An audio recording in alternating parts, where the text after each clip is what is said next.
Welcome to Fix It for Josh's sake. Today I'm working on some Snowmobile primary clutches from the 1970s. These all were on Arctic Cats with a 30mm tapered bore. That's what is down in here, and that's how it connects to the crankshaft of the motor.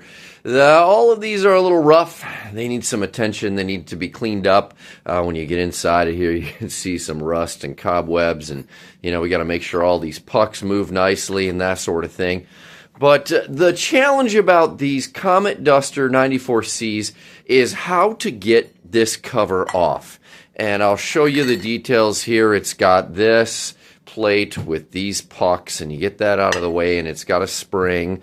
And then this plate with all that stuff on there would set down in, and it would recess onto the shaft. And I mean, it's a tight fit. This one doesn't even fall on, but you can see the shape of the shaft there, and you can see the shape of the hole, and it's supposed to slide down on. Really, when you tighten the bolt, it pulls it down on. Well, the problem is, because it's such a snug fit, getting the cover off to get inside and do the maintenance that we need to do is a bit tricky. So I'm going to show you how I get these covers off. Come along with me as I fix this for Josh's sake. First thing I want to point out is I have a 9/16" fine thread bolt going into the shaft of this clutch. And that threads in only into the face. It is not what we would use to hold this clutch onto the crankshaft of the motor. This is merely what we use to pull this face off of. Alright? So the second thing I also have is a traditional puller. And it's the kind that's got 4 slots in it, and I decided to try something a little more innovative than I've heard people doing on the internet. At first, people say, even in the manual, the Comet Duster explanation is, hold the clutch like this, take a hammer with that bolt in there, and whack on it. And the hope is that everything is free enough in here, and everything is smooth enough in here, that just the jarring pressure will help the spring that's in there push the face off. Well, my goodness, I have beat on some of these and never once had them pop off, and I had to sometimes figure out another way. Well, necessity creates, or what do they say? Necessity is the mother of invention, or something like that. Well, so I've got carriage bolts here. These are 1/4-20s, and I have set them up so that when I have this screwed all the way back down like this, it'll sit down in, and I'm matching this up so that it sits on the holes, and then I take these carriage bolts and I bring them around and I pop them into each one of these little slots like this, and then I tighten up the nuts in here, and that gives me a good start to pulling this cover off. I'll bring you in close here. I have that puller on there, on that center bolt, and I have these two are kind of the trick of the trade right here. Because of the way that this puller is designed, you can see that it's a 4 slot, but we've got 5 grooves in this face. So this is pulling 2 different ways and crisscrossing on itself. These other ones line up pretty good. And all I'm doing is I'm setting that carriage bolt into the groove and pulling up. Don't let the shoulder get in there, because that shoulder, I think, might mar up the surface of that slot in the cover there. But that's how I have it, okay? So I set it like that, and then what I'm doing is, let's raise this up so you can see a little bit better. Take my impact driver and I give it a couple wraps.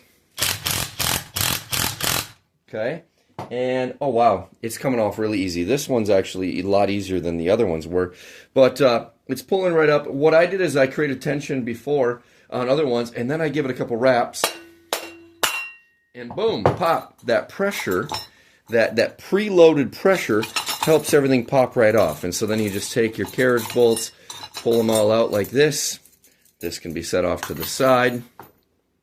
And we got to take this off in order to get that cover off, because it cannot come off with this bolt on. So we take this bolt out of here. Again, a 9/16 fine thread is that one. The driver we needed for that was a 13/16. And when we bring this off, we can open up this cover and see what we got going on in here. Not too bad. Not too bad in this one compared to that one.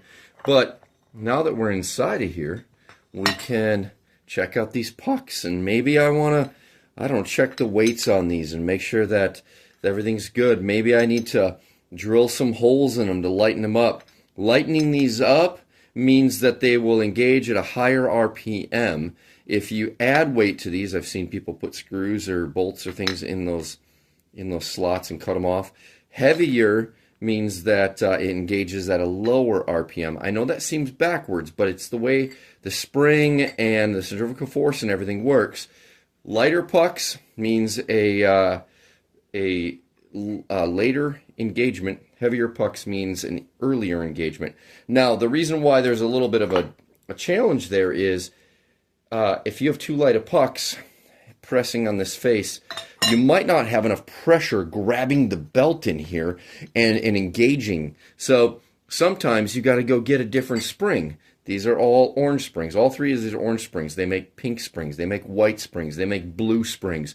So I think they even make a black spring. So different springs will create different tension, and then therefore maybe you can put a heavier set of pucks in here and get a little bit more grip on the belt so that you can engage at a higher RPM where the power band is, but also have a ton of torque and pull right off the line. Well, that's how I do it here at Fix It for Josh's sake. I hope you enjoyed my video. Give me a thumbs up, give me a follow, share it with a buddy. Let's have fun as we keep working on these old snowmobiles. Thanks for watching.